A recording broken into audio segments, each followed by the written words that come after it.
Frontier, Conquest, and Accommodation, A Social History of Cyrodiil, by University of Gwilym Press, 2nd Era, Year 344.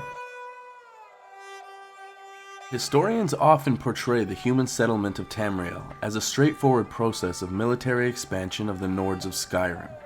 In fact, human settlers occupied nearly every corner of Tamriel before Skyrim was even founded.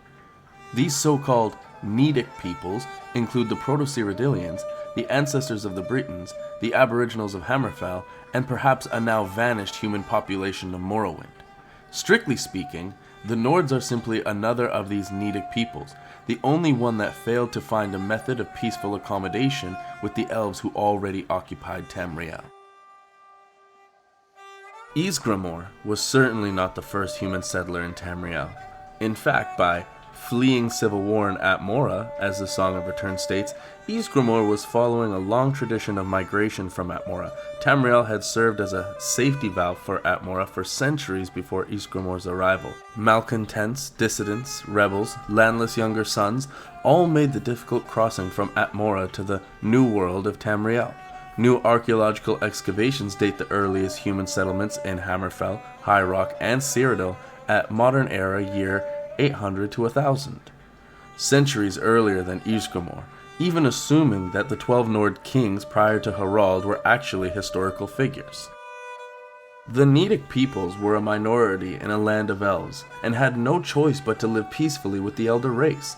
In High Rock, Hammerfell, Cyrodiil, and possibly Morrowind, they did just that, and the Nedic peoples flourished and expanded over the last centuries of the Merithic era. Only in Skyrim did this accommodation break down, an event recorded in the Song of Return. Perhaps being close to reinforcements from Atmora, the Proto-Nords did not feel it necessary to submit to the authority of the Skyrim elves. Indeed, the early Nord chronicles note that under King Harald, the first historical Nord ruler, First Era year 113 to 221, the Atmoran mercenaries returned to their homeland, following the consolidation of Skyrim as a centralized kingdom. Whatever the case, the pattern was set. In Skyrim, expansion would proceed militarily with human settlement following the frontier of conquest, and the line between human territory and elven territory was relatively clear. But beyond this zone of conflict, the other Nedic peoples continued to merge with their elven neighbors. When the Nord armies of the First Empire finally entered High Rock and Cyrodiil, they found Britons and Proto-Cyrodiils already living there among the elves. Indeed, the Nords found it difficult to distinguish between Elf and Breton. The two races had already intermingled to such a degree. The arrival of the Nord armies upset the balance of power between the Nedic peoples and the Elves. Although the Nords' expansion into High Rock and Cyrodiil was relatively brief, less than 2 centuries, the result was decisive. From then on, power in those regions shifted from the Elves to the humans.